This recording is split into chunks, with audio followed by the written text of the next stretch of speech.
मुद्दे पर अमित शाह जी भारतीय जनता पार्टी के एक भी नेता कोई भी बोलने को तैयार नहीं। निजीकरण की बात करते हैं पर विनिवेशीकरण के मुद्दों पर मौन हो जाते हैं।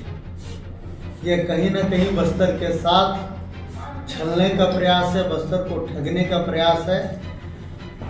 और कांग्रेस पार्टी चाहती है कि अमित शाह आए हैं तो इस प्रमुख बिंदु पर अपनी बात रखें, क्योंकि इससे पूर्व देश के प्रधानमंत्री माननीय नरेंद्र मोदी जी भी आए। विधानसभा चुनाव से पहले उन्होंने आकर कहा था कि निजीकरण नहीं, फिर विनिवेशीकरण के मुद्दे पर मौन क्यों? आप सभी ने देखा होगा कि नगरनार इस्पात संयंत्र विनिवेशीकरण की सूची में डला हुआ है और विनिवेशीकरण के तहत ही जिंदल, मित्तल जैसे बड़े बड़े कंपनियों के प्रतिनिधि आखिर क्यों आ रहे हैं एनएमडीसी के अंदर? क्या यहाँ के तकनीक को देखने आ रहे हैं, या यहाँ की उत्पादन क्षमता को देखने आ रहे हैं, या यहाँ के विनिवेशीकरण में रुचि लेने के लिए वो आ रहे हैं? इस पर भारतीय जनता पार्टी के एक नेता भी बोलने को तैयार नहीं। दूसरी प्रमुख बात है कि एनएमडीसी प्लांट खुला। बस्तर के लोगों में काफी हर्ष था कि एनएमडीसी खुलने के बाद बस्तर में स्वास्थ्य, शिक्षा और खेल जगत में काफी सुधार होगा। 3 दिसंबर 2008 में तत्कालीन स्टील मंत्री पासवान जी आए थे, यूपीए की गवर्नमेंट थी। उन्होंने आकर यहाँ पर आधारशिला भी रखी और 3 बिंदुओं पर एमयू भी हुआ कि सुपर स्पेशलिटी हॉस्पिटल खोला जाएगा और वह खुद पदर में खुले। बस्तर के लोगों को सब्जबाग दिखाया गया, बस्तर के लोगों ने सहमति भी दी और उस पर काम चल रहा। भारतीय जनता पार्टी की सरकार, राज्य सरकार और केंद्र की मोदी सरकार, जिसे डबल इंजन सरकार की संज्ञा दी गई है, इनको बस्तर के विकास को लेकर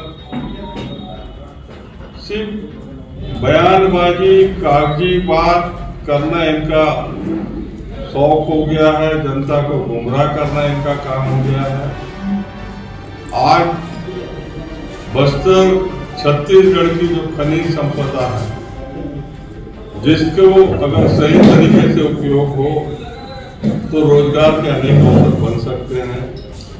लेकिन जो नीति केंद्र सरकार और राज्य सरकार कर रही है कि बड़े बड़े उद्योगपतियों को पूरे छत्तीसगढ़ और विशेषकर बस्तर की जो खनिज संपदा है उसको देने की तैयारी लगातार कर रही है। आज नगरनार स्टील प्लांट की बात हो, बड़ी बड़ी बात इन्होंने की थी कि लोगों को रोजगार सृजन होगा, स्थानीय लोगों को रोजगार मिलेगा। आज नगरनार स्टील प्लांट चालू हो गया, कितने स्थानीय लोगों को रोजगार मिला। यहाँ पढ़े लिखे लोग हैं, जिन लोगों को, जो प्रभावित लोगों को रखा था उनको ट्रेनिंग तक नहीं दिया गया। और आज स्थिति ये हो गई है कि सब बाहर के लोगों को लाकर नौकरी दिया जा रहा है। जो बस्तर के युवाओं का सपना था, बस्तर वासियों का सोच था कि प्लांट बनेगा तो रोजगार मिलेगा, लेकिन बिल्कुल नहीं हुआ। रेल लाइन की यही हालत, इनके नेता प्रधानमंत्री नरेंद्र मोदी जी स्वयं बोल के गए कि ये रावघाट जगदलपुर रेल लाइन शीघ्र बन रही है, बन रही है, बन रही है। कब बनेगी? तो बस्तर सिर्फ दोहन के लिए बना है क्या? कि बस्तर की खनिज संपदा को लूटो और यहाँ की जनता को बेरोजगार बना दो, स्वास्थ्य हो, शिक्षा हो, हर क्षेत्र में जितनी बड़ी बड़ी बातें इन्होंने गारंटी के रूप में दी थी, नहीं हुई। किसानों का हाल बेहाल है। आप देख रहे हैं कि आज किसान 2300 रुपए में धान बेचने को मजबूर। जबकि 3217 रुपये 3100 में इन्होंने खुद वादा किया था। 117 रुपये केंद्र सरकार बढ़ाया, तो 3217 एक मुश्त देना चाहिए, लेकिन कोई इनकी नीति नहीं, कोई रीति नहीं, सिर्फ सब्ज बाग दिखाकर बस्तर का शोषण करने में लगे हुए हैं। और कांग्रेस पार्टी लगातार जनहित के मुद्दों को लेकर लड़ाई लड़ रही है। हमारे अध्यक्ष जी ने जब देश के गृह मंत्री बस्तर आए, नक्सलवाद सफाई की बात करते हैं, आप मीडिया के साथी स्वयं बैठे, आप देखिए लगातार हत्याएं हो रही है, कहाँ नक्सलवाद खत्म? तो सिर्फ बातें करना और नक्सलवाद को एक आधार बनाकर पूंजीपतियों को बस्तर में एंटर करवाने का जो खेल है भारतीय जनता पार्टी की सरकार का, उसका हम पुरजोर विरोध करते हैं। हमने उनसे मिलने के लिए समय मांगा, शासन प्रशासन उनके इशारे पे नाच रहा है, उन्होंने मिलने तक का समय नहीं दिया। लेकिन कांग्रेस पार्टी अपनी अभिव्यक्ति जनता के हित में लगातार उठा रही है और उठाते रहेगी। बस्तर विकास प्राधिकरण की बैठक में 22 एकड़ जो फुट पदर में जमीन आवंटित की गई थी, उन्होंने कह दिया कि अस्पताल हम नहीं बनाएंगे, इस प्रोजेक्ट को रिजेक्ट कर दिया। एक और मेडिकल कॉलेज के सामने अस्पताल बनता है, भारत सरकार के सहयोग से बना है, आज तक वह प्रारंभ नहीं हो पाया है। और जो NMDC ने जो वायदा किया था लोगों को कि हम बनाएंगे, सरकार भारतीय जनता पार्टी की सरकार उस प्रोजेक्ट पर ग्रहण लगाते हुए उसे रिजेक्ट कर दी। कुल मिलाकर यह सरकार शिक्षा और स्वास्थ्य के प्रति कतई भी गंभीर नहीं है। और बस्तर का और एक महत्वपूर्ण बिंदु है जिसको बस्तर की आम जनता ने उम्मीद रखा था कि देश के गृह मंत्री आएंगे तो इस महत्वपूर्ण मुद्दे पर भी चर्चा करेंगे। रेल प्रोजेक्ट पर बस्तर के लोगों के साथ Bharatiya Janata party double engine की सरकार विश्वासघात कर रही है।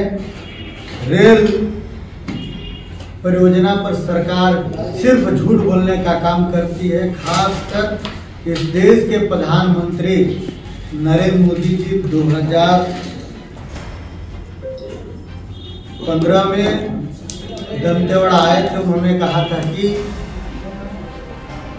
रेल पटरी का काम 2020 तक पूरा हो जाएगा। मैं आप सभी पत्रकार मीडिया के माध्यम से पूछना चाहता हूं कि 2024 खत्म होने को है, रेल पटरी बस्तर में बिछा के इन मुद्दों पर देश के गृह मंत्री जवाब नहीं देते। इन्हीं मुद्दों को लेकर हम लोगों ने बस्तर कलेक्टर, बस्तर SP और बस्तर जगदलपुर के SDM को एक चिट्ठी भेजी थी कि कांग्रेस के प्रतिनिधिमंडल इन प्रमुख बिंदुओं पर और विमान सेवा जो जगदलपुर से रायपुर बंद हो गई है, इन बिंदुओं पर कांग्रेस पार्टी के प्रतिनिधिमंडल बातचीत करना चाहता है, मिलना चाहता है, उनसे ज्ञापन देना चाहता है। पर दुर्भाग्य की बात है कि जिला प्रशासन और भारतीय जनता पार्टी के नेता नहीं चाहते कि बस्तर विकास में विपक्षी दल कोई अपना राय रख सके, नक्सली एजेंडे पर आए, खेलकूद कराए। इसका अच्छी बात है, बस्तर में खेल कूदों का विकास होना चाहिए, पर बस्तर के जो महत्वपूर्ण ज्वलंत बिंदु हैं, इन बिंदुओं पर देश के गृह मंत्री